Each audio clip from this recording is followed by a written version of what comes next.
Hello! Are you folks here for my revolutionary fast food business as potential investors? Or are you hungry customers? You could be both! What's that? You're not here for cheesy monologues? You simply want to learn how to play Food Chain Magnate? Fine. Have it your way! In Food Chain Magnate, you're the CEO of a fast food company, vying with other companies in order to meet the demands of your customers who want food and drink. As the CEO of that company, you're tasked with hiring from a pool of human capital. The trick is knowing when to hire and who to hire.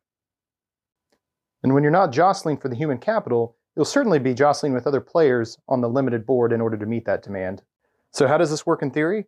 Let me give you a little Madden play-by-play. So here we are at the dinner time phase, where customers who have been advertised to are beginning to go out and meet their demands. Here we see two players and their organizational chains. Now we'll see it in action as customers go out and seek out their food. A couple things to note. By default, food prices are going to be $10 for all players. However, the player on the right here has two discount managers, each one with a $3 discount. Combined, that makes their food prices a total of $4. Here we can see that the players are able to meet the food and drink demands for the customers. The player on the right is a burger cook who makes 3 hamburgers. The player on the left has an errand boy who can get a beverage of their choice, and a kitchen trainee who can make a burger or pizza. Here I've indicated where the restaurants are located. Gluttony, the left player, is in the bottom left. Santa Maria Pizza, the right player, is in the top right. I've also circled the entrance to their restaurants, the little corner there. You can only travel on roads that meet that corner of the restaurant where the entrance is located. And here I've notated all the homes that will have the demand items placed upon them when they're marketed to. All of the circled blue items are going to be the marketing campaigns which have been initiated. You have to initiate a marketing campaign in order to make a home desire a product. Every tile piece is considered one distance. So here we can see that Gluttony's restaurant is technically one distance away from the bottom house here because they're separated by those tiles. Same thing goes if they wanted to get the home to the right. It is still one tile away. And this image here shows how many tiles away each one of these homes are that they can access. Notice in the bottom right-hand corner where the X is, you cannot jump off of a road onto a bottom road if they don't technically connect. And so, if Santa Maria Pizza, the player on the right, wanted to access the home just below Gluttony, they would have to travel 5 spaces. And even though they're adjacent to the restaurant right below them, Santa Maria cannot deliver to them because their entrance is not facing that way. So they would have to travel 7 spaces on that road in order to obtain access to that restaurant. Customers want their food cheap and nearby. As we saw, Gluttony is 1 space away. They have a base price of 10, therefore the hidden calculus is 11 to that customer that's circled on the map. Santa Maria is 7 spaces away but offers a $6 discount, giving them also a calculus of 11.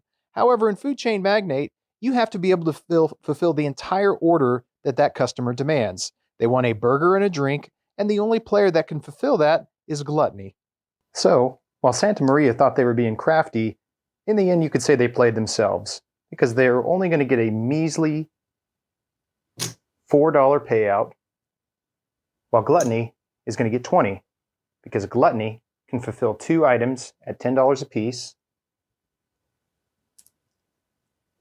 and Santa Maria is only going to be able to fulfill 1 burger for $4, because they discounted their prices $6 total. And so because nobody bought any of the pizza because they didn't produce any pizza, once we get to the marketing campaign, which is the 6th step, we're going to add to the demand for these houses. And now people that can make 2 or more pizzas are going to be the only ones that can satisfy the demand. Moving on to the hierarchy of your employees, a kitchen trainee can make either 1 burger or 1 pizza. A kitchen trainee can be trained to become a pizza cook or burger cook, who both can make 3 of either of their respective goods. And a burger cook can become a burger chef, and a pizza cook can become a pizza chef who can make 8 goods of each respectively. A marketing trainee can be trained to be a campaign manager to a brand manager, and a brand manager to a brand director. Let me demonstrate the various effects that their campaigns will have on the board. Since the billboard is adjacent to 2 of these homes, for 2 rounds they'll be able to initiate an advertising campaign of their choice. Campaign managers allow you to market to any home that does not cross a road. So for instance here, both of these homes would be targeted by that marketing campaign, which would last for 3 rounds. Starting from just outside the play area, brand managers can fly planes directly over the top of homes from one side all the way to the opposite. As you can see here, it moves in a straight line the width of the plane and lasts for 4 rounds. Finally, the brand director can initiate a campaign that will advertise to all adjacent tile pieces. This campaign will last for 5 rounds. And here's the training path for the drink carriers, going from an errand boy all the way to a Zeppelin pilot. And here's how they function on the main board. An errand boy will give you one of your choice of any drink. The cart operator starts from your restaurant and can move 2 tiles, picking up 2 drinks from each source that it runs along.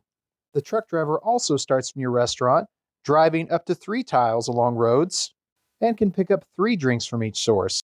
The Zeppelin pilot starts from one of your restaurants and does not adhere to the road rule, flying along 4 tiles and picking up 2 drinks from each location.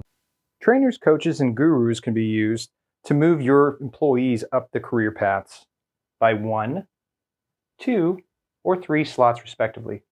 By default, all your food items cost $10. The pricing manager can decrease your prices by 1, the luxury manager can increase by 10, and the discount manager can decrease by $3. By default, your CEO can only hold up to 3 employees in its structure. Adding management allows you to increase your infrastructure greatly. Management trainee can hold 2 employees. Junior vice president can hold 3. Vice president can hold 4. Senior vice president can hold 5. And executive vice presidents can hold a whopping 10. Waitresses are useful for passive income, gaining $3 per round. They can also break ties in the event that 2 restaurants are able to both equally fulfill the needs of their customer. New business developers allow you to put houses and add gardens to existing houses, which increases their capacity to go from 3 items to 5 items for demand. Local managers allow you to place a new restaurant, particularly useful for places that were previously inaccessible. However, you do have to wait 1 round as they will all be coming soon. When playing a regional manager, this allows you to put down a restaurant with the welcome sign up immediately. Additionally, drive-ins are available, which means the restaurant is accessible from all sides as opposed to the front entrance in the corner. And finally, as long as the CFO is out, any income earned that round is going to be increased by 50%. You're probably wondering how the game ends. At the beginning of the game, players are given reserve cards of $1, $2, and $300 denominations. In secret, they will choose one of those cards for when the bank breaks. So, breaking the bank means that the $50 per player has run out in the initial onset of the game. Once this occurs, players will reveal the reserve cards. In this case, we see that $400 total is going to be added to the bank for its second breaking. And moving forward, CEOs will retain their 3 slots. Once the bank runs out one more time, players will continue getting their payouts on that current round. Then the game is over, and we count up the most amount of dollars to declare the victor. Just a couple side notes. When determining player order, it goes by the amount of open slots. For instance, both these CEOs can hold up to 3 employees. However, this one has 2 open slots since they've only employed 1. This one only has 1 open slot because they've employed 2. Therefore, this player, which is going to be Gluttony, gets to choose where they go in the turn order track. They can go first, or they can force the other player to go first, because sometimes it is advantageous to see what your opponent will be doing first. Finally, let's go over the steps of play. First is the restructuring, in which you select your employees in secret, place them face down under your CEO to create your network. Next is the order of business, in which we determine turn order. Finally, working 9 to 5. You must do these in order which is specified.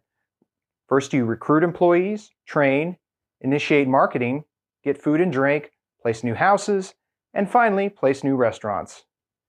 Dinner time, this is when your consumers will be coming out for your food.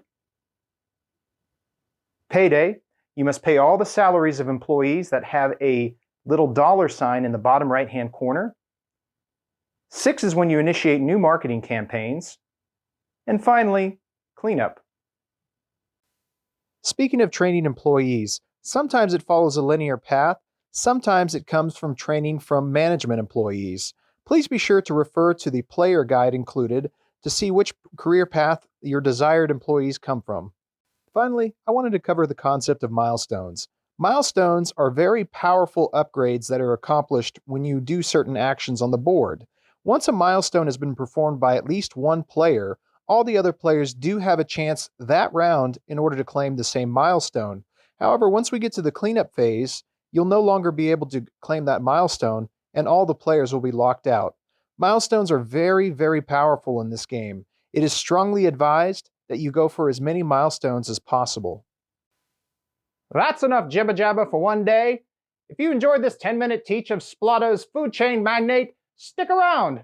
There'll be more to come.